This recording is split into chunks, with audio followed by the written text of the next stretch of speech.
আজও আপনাকে বলছি, দিন রাত টিভিতে ল্যাংটা মেয়ে দেখে জান্নাত কিনা কঠিন আছে। জান্নাতও মেয়ে আছে, অপূর্ব সুন্দরী জান্নাতে নারী আছে, আপনার ভোগের জন্যই প্রতীক্ষমান। কিন্তু একে দেখে চক্ষু ঠান্ডা করে জান্নাত কিনবেন কিভাবে? এটা হয় কি করে? এই বোকা ছেলে, দিন রাত তোমার মোবাইলে ল্যাংটা মেয়ে নাচে, তোমাকে শতবার বলেছি তুমি পথ থেকে ফিরে আসো। শুনুন, হেডমাস্টারের হেডমাস্টারই চলে না গান বাজানো ছাড়া, হেডমাস্টারের হেডমাস্টারই চলে না মেয়ে নাচানো ছাড়া। বিদ্যে উঠে যাবে, মূর্খতা বর্ষণ হবে। তো জ্ঞানী গুণী মানুষকে যখন বললাম যে আপনার ছেলেটা, ত্রিমোহনীর ছেলেটা হলো এই, তো তাহলে কি শিক্ষিত তারা? জি না, এটা শিক্ষা নয়। মুহাম্মদ সাল্লাল্লাহু আলাইহি ওয়াসাল্লাম বলেছেন বিদ্যা উঠে যাবে, মূর্খতা বর্ষণ হবে। তিনি বলেন ওয়াইলকা সহ কৃপণতা মানুষের উপরে চাপিয়ে দেওয়া হবে। মানুষ দান খায়রাত করতে চাইবে না। যেদিন আপনার বাপ মসজিদ তৈরি করেন, সেদিন আপনার বাপের এত টাকা ছিল না, এখন আপনার কাছে যত টাকা আছে।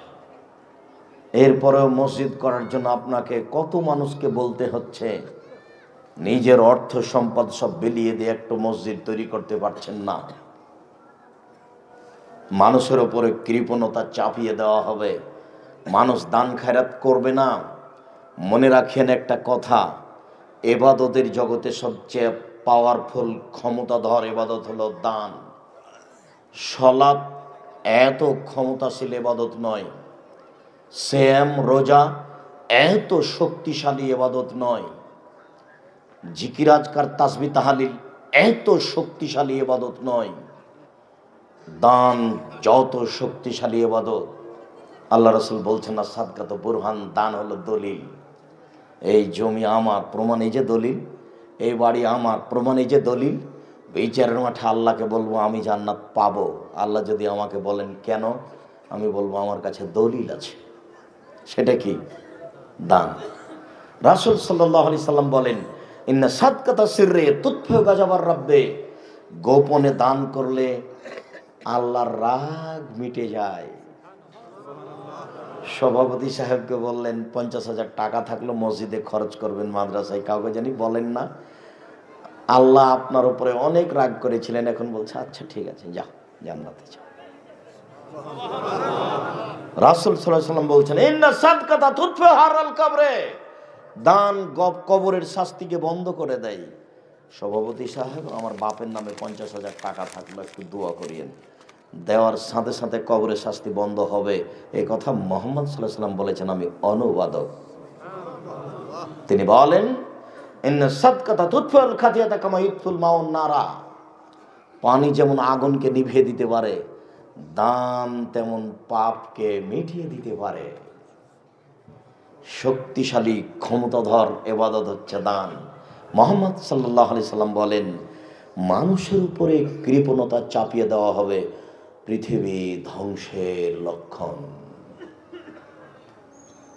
তিনি বলেন অতাকসুরুল হারাজ, মারামারি বেশি হয়ে যাবে। রাস্তাঘাটে মারামারি, মাদ্রাসায় মারামারি, মসজিদে মারামারি, হইচই বেশি হয়ে যাবে, দাঙ্গামা হাঙ্গামা বেশি হয়ে যাবে, গন্ডগোল বেশি হয়ে যাবে। পৃথিবী ধ্বংসের লক্ষণ। আবু মুসা আশআরী রাদিয়াল্লাহু তাআলা আনহু বলেন কাইফা বিকুম আবি জামানিন, আবু মুসা তোমাদের কি হবে, যুগের কি হবে? আবু মুসা তোমাদের কি হবে, যুগের কি হবে? আবু মুসা তোমাদের কি হবে, যুগের কি হবে? ইকরবালু না সকার বালাতান, যেদিন অসহায় মানুষের উপরে নির্যাতন চালানো হবে, মানুষকে ধরে জেল হাজতে দেওয়া হবে এমনিতেই, অসহায় মানুষকে তার বাড়ি থেকে তুলে দেওয়া হবে, ঘরে ধরে তাকে পিটানো হবে। যেদিন মানুষের প্রতি নির্যাতন চালানো হবে, সেদিন তুমি কি করবে? অর্থাৎ কি হোসালা তুমি নাস, আর তুমি সমাজে হয়ে যাবে আগাছা, তোমার কেউ দাম দিবে না, তুমি সমাজে হয়ে যাবা আগাছা। সেদিন তোমার কি হবে, যুগের কি হবে, তোমার কি হবে, যুগের কি হবে। শোনো আবু মুসা, অমারে জাতি লহুদ, মানুষের ওয়াদা অঙ্গীকার থাকবে না। যে যেখানে ওয়াদা করছে সে ওয়াদা পূর্ণ করবে না। অল আমানত, আমানত বলে কোনো জিনিস থাকবে না। মৌলানা, হুজুর, হেডমাস্টার, হেড মৌলানা, principal, vice chancellor, chairman, member, MP, মন্ত্রী, জেল সুপার, যে যেখানে দায়িত্ব পালন করছে শুধু খালি টাকা লুটে নিবে, কারো কাছে আমানত থাকবে না। দুই একটা ভিন্ন কথা। সেদিন তোমার কি হবে, যুগের কি হবে, সেদিন তোমার কি হবে, যুগের কি হবে। এগুলো হচ্ছে পৃথিবীর ধ্বংসের লক্ষণ আবু মুসা। তারপরে বলছেন অখতালাফু হাত্তা কানু হাকাজা, মানুষের মধ্যে মতবিরোধ বেশি হয়ে যাবে। বাপ এক কথা বলে, বেটা আর এক কথা বলে, ভাই এক কথা বলে, ভাই আর এক কথা বলে, মুখামুখি বেঁধে যায়, লেগে যায়। সমাজে সমাজে, গ্রামে গ্রামে, দোকানে দোকানে শুধু হইচই মারামারি। তিনি বলছেন দেখো দেখো দেখো আবু মুসা, দেখো হইচই এইভাবে বেড়ে যাবে। সব পাকা বায়না আসাবেহি, তিনি ডান হাতের আঙ্গুলগুলিকে বাম হাতের আঙ্গুলের মধ্যে ঢুকিয়ে দিলেন। এইটা যেমন ঢুকে গেল, মানুষের ভেতরে হইচই মারামারি সেভাবে ঢুকে যাবে। তখন তোমাদের কি হবে, যুগের কি হবে, তোমাদের কি হবে, যুগের কি হবে। তখন আবু মুসা বলছেন ফামাদা আমরনি ইদা আদরাকানি জালেকা, সমস্যা যদি তাই হয় তাহলে আপনি আমাদেরকে কি করতে বলছেন, তাহলে কি করব বলেন। তখন আল্লাহ রাসূল বলছেন আচ্ছা ঠিক আছে, দেখো এক আলজিম বাইতাক, বাড়িতে থাকো। কথা আবার ঘুরে আসলাম, আপনি বাড়িতে থাকবেন, আপনার বই বাড়িতে থাকে না। নিজের বোকামি অন্যের উপরে চাপিয়ে দিয়েন না। বল হিসাব, আমি আপনার কাছে আশাবাদী, আপনি পুরুষ মানুষ, কাজ করে খেতে পারেন। আজকের পর থেকে আপনার বউ বাইরে যাবে না। আপনার যদি লজ্জা থাকে, আপনার যদি শরম থাকে, আপনার যদি হায়া থাকে, আপনার যদি আত্মমর্যাদা থাকে,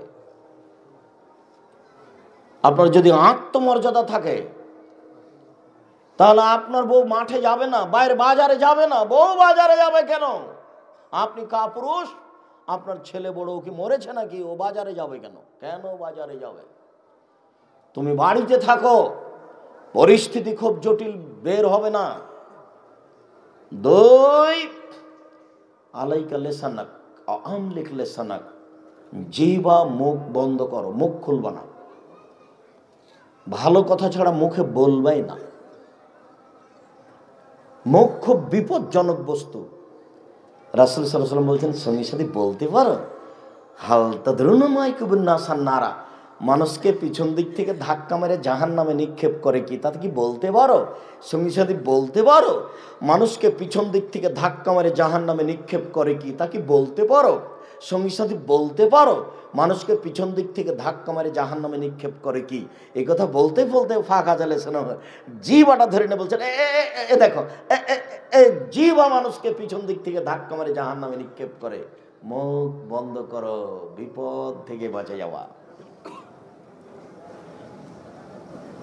রাসূল সাল্লাল্লাহু আলাইহি ওয়াসাল্লাম বলছেন পৃথিবীর মানুষ মাইয়াজমানলি মা বাইনা লাহিয়াইহা মা বাইনা রিজলাইহা আজমাল্লাহুল জান্নাহ, মানুষ যদি দুইটা জিনিসের জিম্মেদারি নিতে পারে, আমি তাকে জান্নাতে নিয়ে যাওয়ার জন্য জিম্মেদারি নিলাম। কিভাবে জান্নাতে নিয়ে যেতে হবে সেটা আমার ব্যাপার। এক, মুখকে কন্ট্রোলে রাখবে, মানুষের বদনাম গীবাত করবে না, মানুষের বিরুদ্ধে যাবে না। কিভাবে জান্নাতে নিয়ে যেতে হবে সেটা আমি দেখব। দুই, জেনা করবে না। যে জেনা দিন রাত হচ্ছে বাড়িতে বাড়িতে, ঘরে ঘরে, খালা, ফুফু, নানি, দাদি, চাচি, ভাবি, আর হিসাব নেই। একটু পরে সে কথাটা আসছে। জেনা চলছে বন্যার মতো।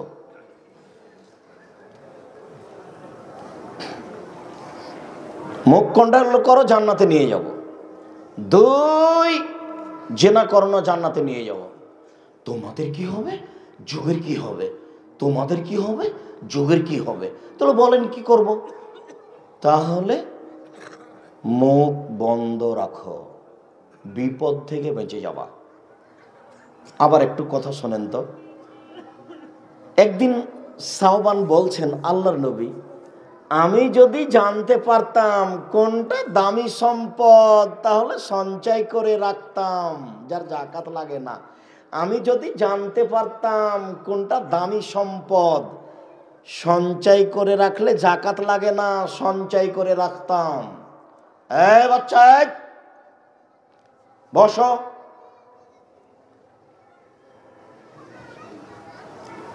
আমি যদি জানতে পারতাম কোনটা সঞ্চিত সম্পদ, জাকাত লাগে না, তাহলে সঞ্চয় করে রাখতাম। তখন আল্লাহ রাসূল বলছেন, শোনো শোনো, আফজালহু, সম্পদের সবচেয়ে দামি, শোনো শোনো, সম্পদের সবচেয়ে দামি লিসানুন জাকির, ওই জিহ্বা, যে জিহ্বা সুবহানাল্লাহ, আলহামদুলিল্লাহ, আল্লাহু আকবার, লা ইলাহা ইল্লাল্লাহ বলতে পারে। ওই জিহ্বা হলো সঞ্চিত সম্পদ। যে জিহ্বা জিকির করতে পারে সেই জিহ্বা হলো সঞ্চিত সম্পদ। পৃথিবীতে সবচেয়ে দামি সম্পদ জিহ্বা, পৃথিবীতে সবচেয়ে খারাপ সম্পদ জিহ্বা। যে জিহ্বা পিছন দিক থেকে মানুষকে ধাক্কা মারে কোথায় ফেলে? জাহান্নামে। পৃথিবীতে সবচেয়ে দামি সম্পদ ওই জিহ্বা, যে জিহ্বা জিকির করতে পারে। আয় বোকা ছেলে, তোমার জিহ্বা দিন রাত প্রেমের গল্প করে। তুমি মানুষ না পশু? তুমি শিক্ষিত না অশিক্ষিত? তোমার মায়ের কথা বললে তো তুমি লজ্জা পাও। তোমার ভাবি বোরকা পরে থাকে, 5 ওয়াক্ত সালাত আদায় করে, তাহাজ্জুদ পড়ে, তারপরেও তোমার ভাবি প্রেমের গল্প করে। শোনো, ঈমান যত বেশি হবে পাপ তত কম হবে। ঈমান যত কম হবে পাপ তত বেশি হবে। তাহাজ্জুদ পড়লেও, হজ করলেও, তাসবিহ তাহলিল জিকির আজকার করলেও ঈমান যত কম হবে পাপ তত বেশি হবে। তাহাজ্জুদ পড়লেও ঈমান যত বেশি হবে পাপ তত কম হবে। পাপ দিয়ে ঈমান দিয়ে মানুষ পাপকে ঠেকাতে পারে। তাহাজ্জুদ পড়ার পরে, এশার সালাতের পরে টিভি চালু করে দিয়ে একবারে গোটা টিভি ভর্তি ল্যাংটা মেয়েটাকে দেখে করে ছি ছি ছি ছি ছি, এটা কি হলো নাকি? এটা কথা হলো? তার নাম ঈমান।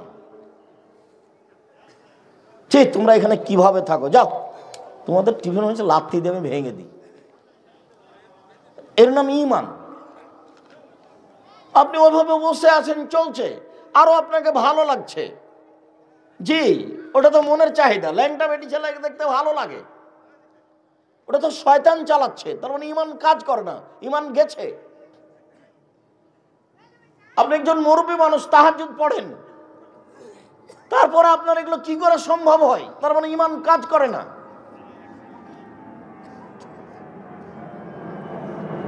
পৃথিবীতে সবচেয়ে দামি সম্পদ জিহ্বা, পৃথিবীতে সবচেয়ে জঘন্য খারাপ সম্পদ জিহ্বা।